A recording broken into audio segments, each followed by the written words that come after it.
Hi guys, welcome back for another one. I am Mr. Free to Play. That is right, I'm a free to play player and I give free to play player advice, tips, tricks, and other things. I am back again with another hot take on a dev blog, and we're going to be talking about Dr. Doom and more, and I am joined by my guest, Milestone365. So guys, if you're ready for it, sit back, relax, and let's get into it.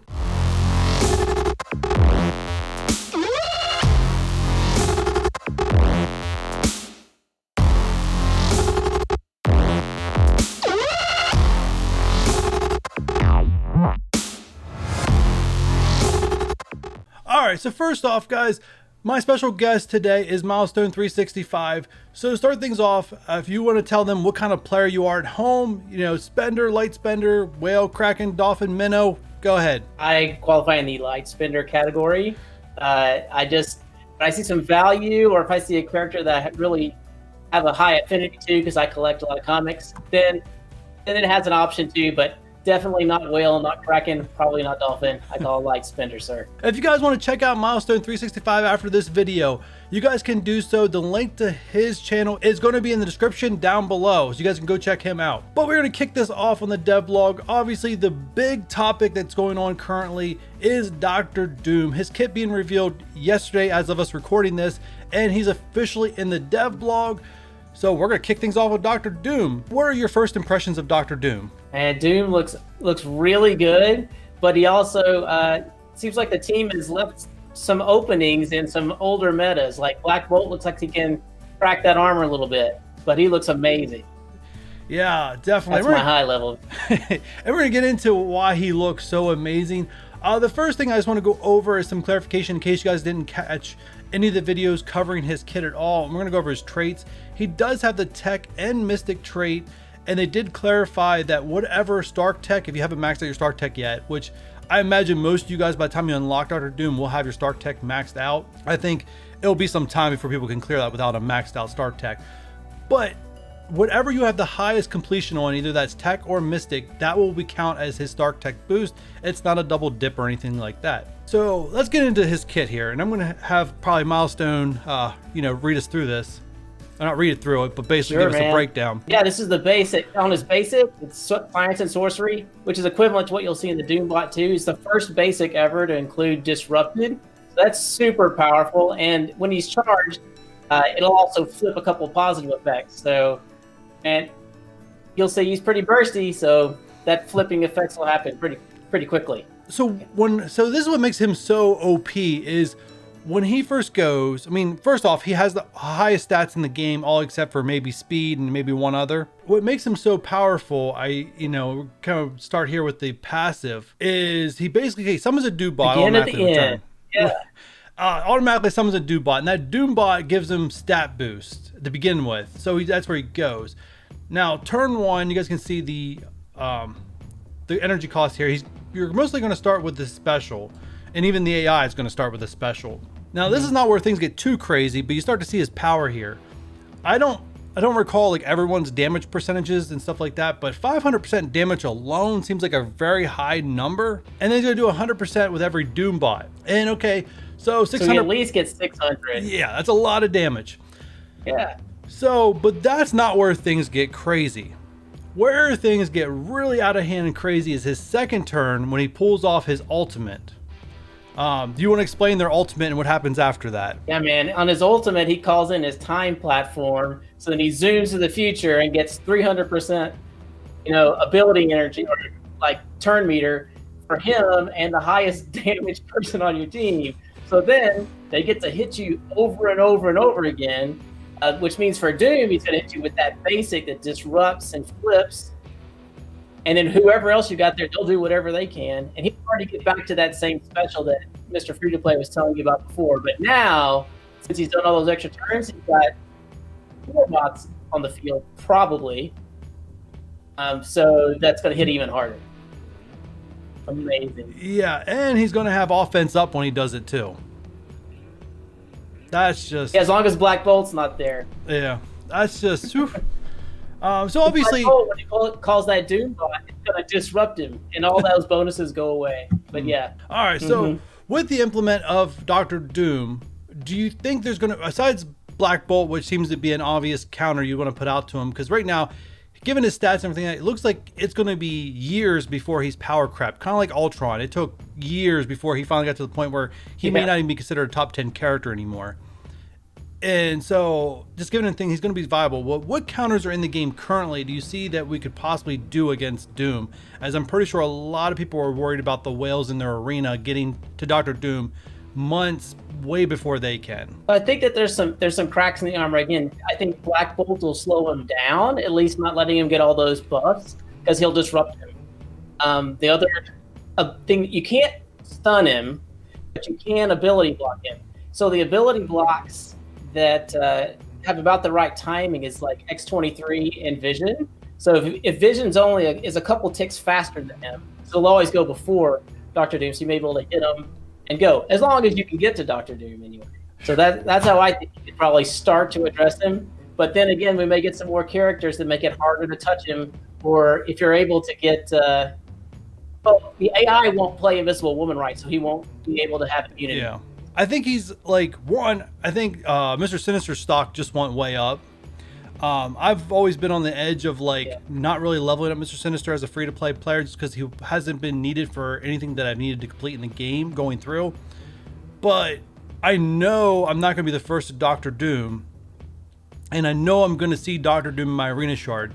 So if I want to offensively stay competitive, Mr. Sinister is going to have to go to level 80, gear tier 15, all that other good stuff. That's the only way I can stay competitive with the Dr. Doom. And it would be interesting about a Doom clone is usually once they come out, they have all their abilities ready. So then the clone might actually be able to get to that ultimate faster than the actual Doom. Wow, that's something. Yeah, you are right, because I have seen that with like a Sinister cloning a symbiote Spider-Man, and all of a sudden he's doing his ultimate on turn 1. And I'm thinking, how does he have his... It takes me 2 turns to get that ultimate. Exactly. Yeah, but I mean, it's going to be interesting. It's going to be really interesting to see what happens with Doom. Obviously, arena offense, you're pretty much going to be guaranteed the win, because the AI is not going to play it correctly to stop you. So it's going to be a lot of Dooms. You know, you can forget that Black Order. But with all that said, how long do you think it's going to take the average person to get Dr. Doom? Before we get into that answer, they did clarify you're going to have 4 different classifications to get through Dark Dimension 4.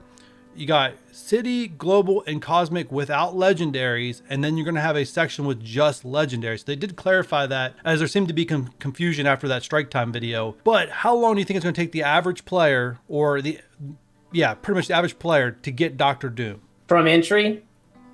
Well, I mean, just from the day they put him in the game. 6 months? Oh, from when they put him in the game. Yeah. So that's my track record so far. Dark Dimension 2 was about 6 months until I could get on Ultron. Dark Dimension 3 was about 6 months until I could get through the first run of that. So that's my guess, is it'll be the same again. Okay. They may be lengthening it. There's more that we don't know than what we know right now. Yeah, because I look at my own progress, and I'm actually on the very last node of Dark Dimension 3, which is my very first run. Nice. And Dark Dimension 3 came out a year ago. It's hard to believe it's been that long, but it's been that long. Because the gear just wasn't available in the beginning, and then they've slowly loosened the rings on it, which allowed me to get characters faster. So I'm concerned that might be another year. Like that's my concern. And I'm like, if I don't, I'm going against people that are willing to spend to get the gear to get there and get there faster. So like I said, I'm worried about facing Dooms months before I get myself a Doom. Yeah, like I know there's some folks in my arena shard will have him a lot faster than I did. I think number 6 of finishing Dark Dimension 3 is in my arena chart, so he'll definitely have it. I think that Doom's got weaknesses on defense. It's not like they had problems with offense right now anyway with their Black Order. So, all right, we'll just have to work out that counter way before we get 6 to 8 months from the start. So let's move on from Dr. Doom into Doom War Chapter 2.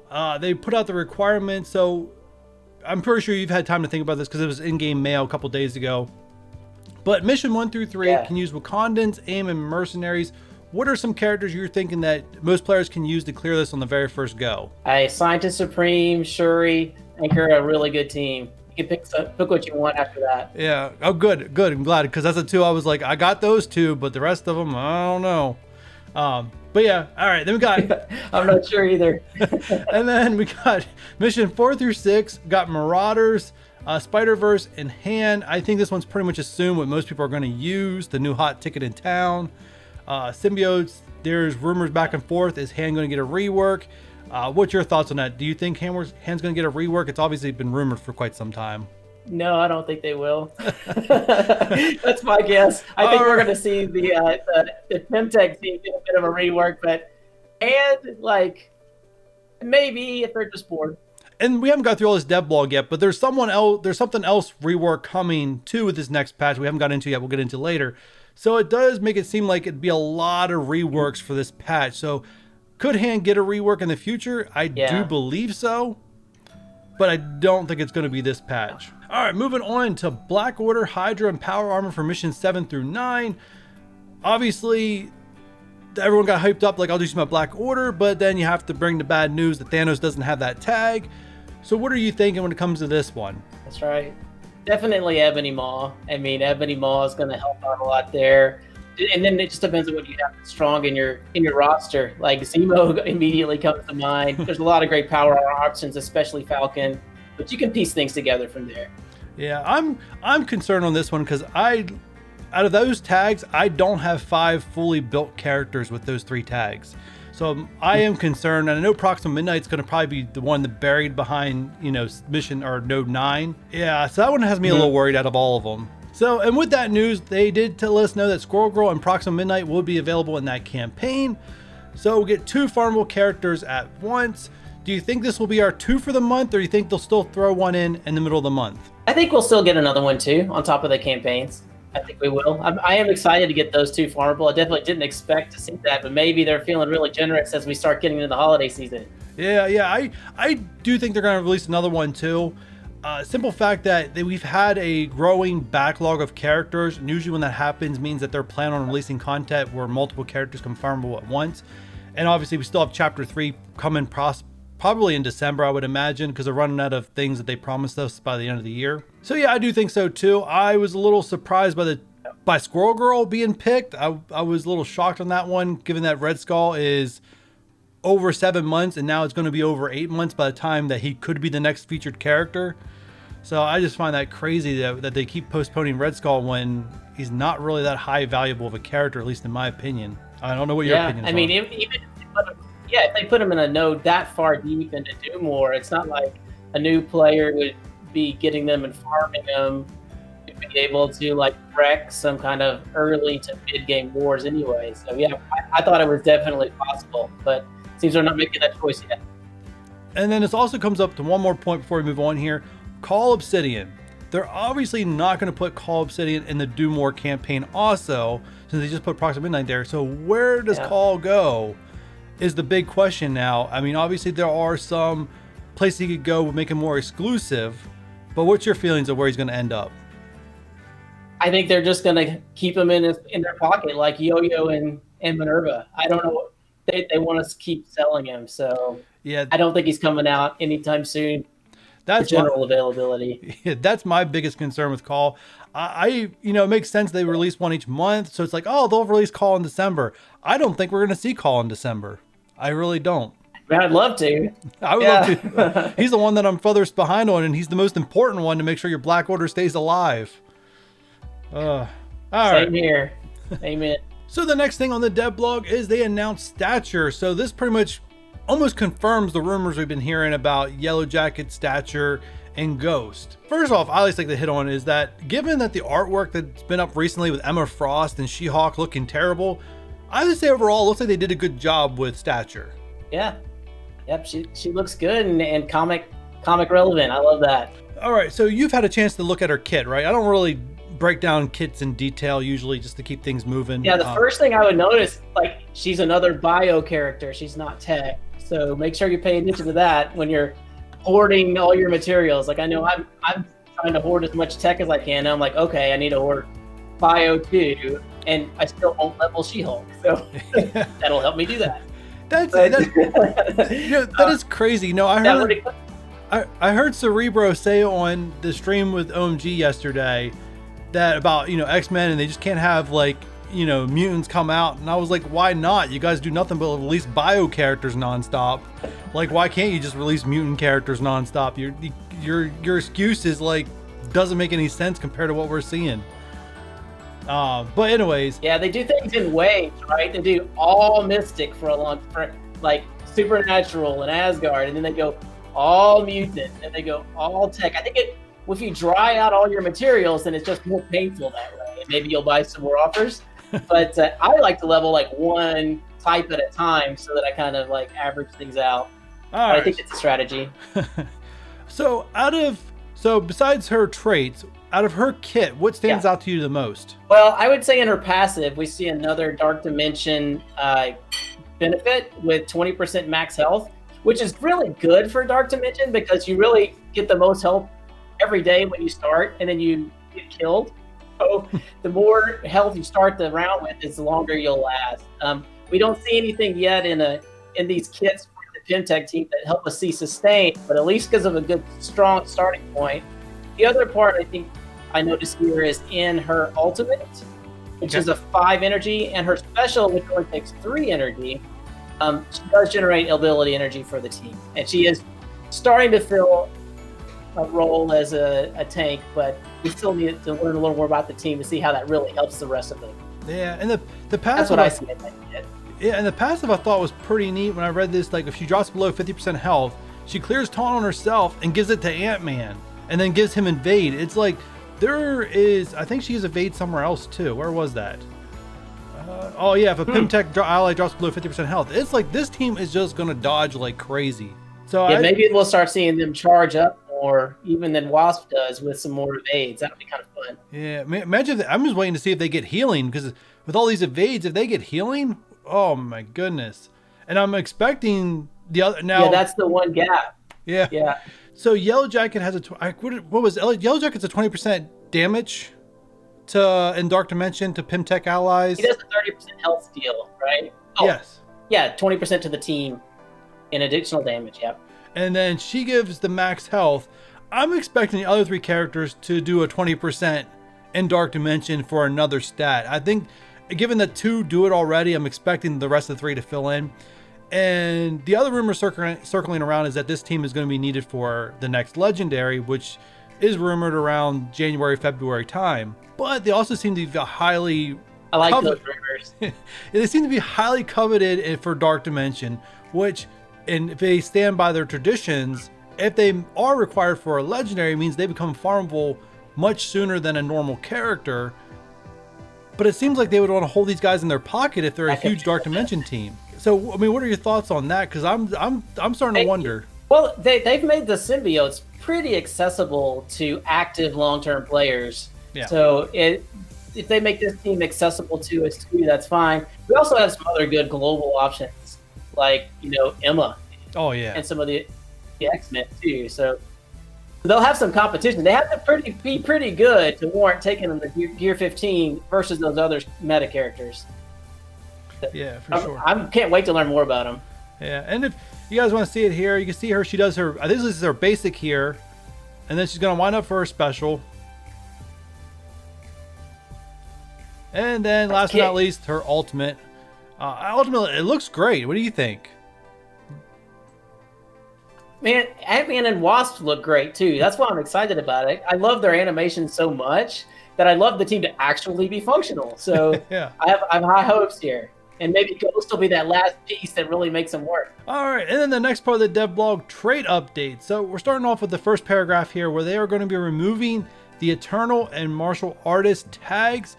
Now, I know Eternal, I know Thanos has it, and yeah, I see it's in there. And I know the Martial Art tag, I know Iron Fist has it. I don't know who else has it. But why do you think they're removing these tags, besides the reasons they're given? I think they're removing those tags so they can repurpose them, because we have a very important martial arts movie with Shang-Chi coming out next summer. And then obviously the Eternals, which quite honestly that tag was misapplied. Anyway, the Eternals movie is coming out at the end of the year to be another monster meta team. So if they're looking at the road ahead, like Cerebro has mentioned recently, and what's happening next year, they need to make sure that those tags are available. Yeah, I definitely agree with that. Yeah, this is going to be interesting to see what comes out. Obviously, either they need those tags or they're going to repurpose those tags for the future, and the characters that have them, they don't want to have them. So it'll be interesting to see. And then along with that, you can take them away so that you can like re-release them and then make them useful for legendary. So yeah. And then along with that, a new trait coming for the X-Men Uncanny. Now, they did mention in this blog post that all the current X-Men in the game are going to get the Uncanny X-Men tag, along with some reworks to their kits or wording changes to their kit. And before we get into some more stuff here, X-23 is going to get the X-Men tag, the Uncanny X-Men tag too, which I think theory crafters are going to have a little fun with that. But with all this said, what are your thoughts on it? My thoughts on that is like they have so many X-Men, they have to break them into teams. So to be able to like have the synergies work the way they want, maybe Storm actually has a team again. That'd be fantastic. Yeah. But yeah, I think they got to split up. They got to line them up, and having X-23 on there makes it really interesting because again, she's one of those characters with a fast ability block that might cause trouble for Doom. Yeah, I think it's really interesting. I can't wait to see the reworks on patch day, which I am expecting around Tuesday or Wednesday this week. Or this week coming up, I should say. Yeah. This week's not over yet. But the other thing that I took away from this was all the X-Men that are coming, or at least going to be coming in 2021, are they even going to have the Uncanny tag, or are we going to get a complete new team of X-Men in 2021? Is now the feeling that I'm getting that they're going to separate all the current X-Men in the game underneath this tag, in which, given X-23 the tag, does that make 2 complete teams? I'm trying to think. I didn't even do that math yet. Either they're at 9 or they're at 10. I can't. Very nearly. Yeah, so I mean, so it's possible they've closed that off to start something new. Like, these are my thoughts. Obviously, guys, I'm not a source of rumors or leaks, but that's just my thoughts going through this. That it's possible they're closing those off and they're bringing another full team of X-Men, probably with a different type of X-Men tag, to be used together. And there's already rumors of Rogue, Gambit, and like that coming in 2021. So we'll see. I mean, which X-Men would you like to see in the game? Oh man, like. Obviously, like I watched the cartoon. That was my first Marvel experience. Was like the '90s cartoons, so like Nightcrawler, Forge. Don't get me started because I won't stop. All right, all of them is his answer. All right, and all of them. Yes. And then we're closed out with the least interesting stuff of the blog. Blitz is coming up. Okoye is Monday through Wednesday, and then Thursday through Saturday we have Johnny Storm. Human Torch, you guys might know him by. First off, Okoye, what are your thoughts on Okoye? My thoughts on both of them is that I'm after anti-venom blitzes, I'm just ready to take a break. That is probably, like you said, a lot of players. I don't have their immune system, but I don't need any more stars, so I'm happy to take a break. Yeah, Okoye, I already have her at 7, so I don't need it. So it's going to be milestones and done for me. I mean, I definitely need it. I already got all the orbs that I need for anti-venom, so I'm like, I'm just done at this point. Wow. Yeah. That's because I want. I've never blitzed 8 times in one day, and I finally got to see what that cooldown timer looks like. Put it that way. Like I was so afraid of being short that I want, like, the first 3 days I maxed out how many free attempts you're allowed to have on all my teams. That's how much I've never hit that wall. That's impressive. Yeah, that's the first time I ever done it. I was just so afraid of missing out on anti-venom, or not really anti-venom, but it's actually the superior uniques at the bottom of that orb opening milestone. That was what I was more worried about losing out on, because that takes a lot of time just to get 12 pieces of that gear. But anyways, definitely out for Okoye. Human Torch, I don't have him maxed out, but I don't really have a use for a Fantastic Four in my current planning of content that I need to work on. I'm almost through all the content. I'm actually almost through all the new challenges, which I find that a huge accomplishment compared to how long it took me to get through tier 12. But you already said you're taking it off, so a lot of players, especially if you're newer and you guys need characters for the Chaos Theory event, which is the next bullet point here. Okoye, probably perfect time, because a lot of the larger people that already have Okoye maxed out are going to take that blitz off, and you guys will have the advantage of placing up higher and getting a lot more shards of Okoye. Would you agree with that statement? Yeah, that helps out newer players a lot. When the rest of us take a little rest, they can get some more shards. So take advantage of it.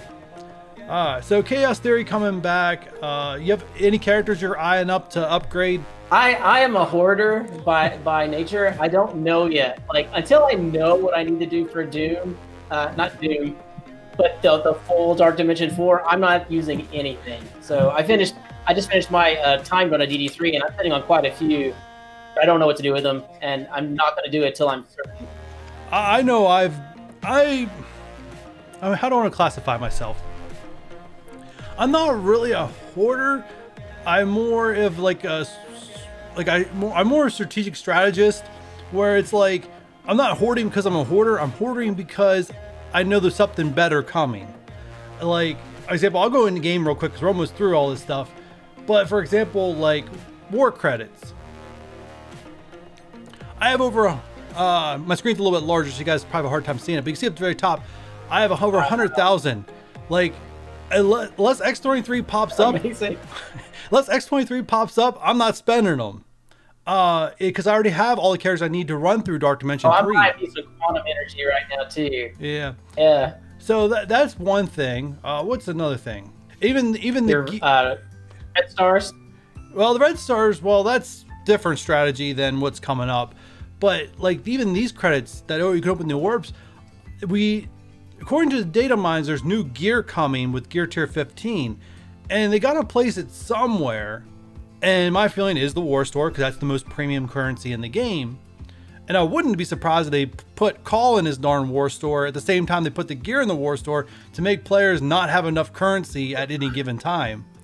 You know, just... Yeah, that would hurt. You know, sorry guys, I'm giving Fox Next bad ideas or Scopely, but honestly, it would not surprise me. But I'm hoping that they rework the war orbs to include the new gear, so I have a shot of having that drop. Like I said, I don't. They gotta go somewhere. Yeah, so I'm not hoarding because to be a hoarder. I'm hoarding because I don't need anything currently to really advance my account.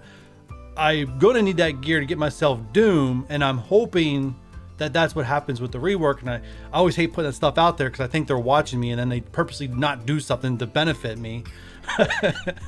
But yeah, example of, it's not paranoia if they're really watching. I mean, they admitted they watch us. I don't know if they watch me, but they admitted they watch us. Anyway, so yeah, so it's kind of thing. Like I always tell everybody when they ask me if I should hoard or not, and it's like, well, do you need it currently to advance your account? Because if the answer is yes, you should probably open it. If you pretty much have conquered all the content in the game and you know there's something newer coming up, then you might just want to wait until they release how and why like I might as well wait to see if they actually do add stuff to the war currency before going all out and spending it on more unique pieces for characters that I don't technically need to level up to advance in Dark Dimension 3 because I already have 15. Yeah, that's excellent advice. And along that same line, is you would make sure you didn't take your Black Bolt to 7 stars and give him more health than Doom. Then Invisible Woman wouldn't give Doom the immunity. Yeah. So yeah, you just have to be careful with all those things and keep learning. Great advice there, Mr. Quickplay. Yeah. And last but not least, to close this out, the Need a Hand event's coming back for 2x drops. It's for they do the Catalyst of Change, not the Catalyst of Change. They call it something else for them. I don't know. It's Relic Hunt.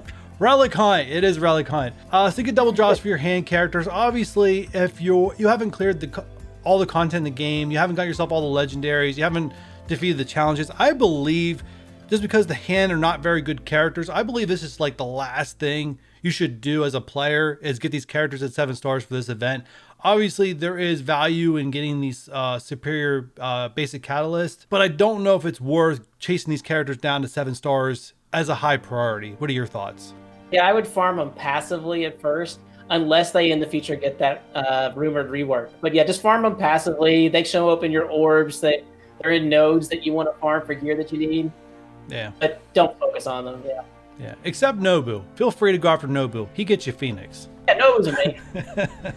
That was pretty much it for this dev blog. Do you have any last words before we go?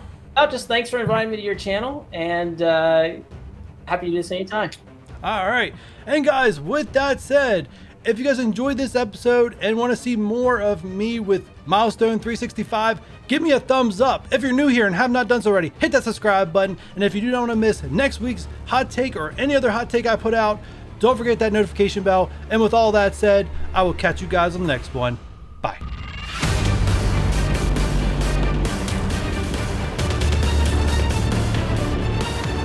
Sit back, relax, and let's get into it.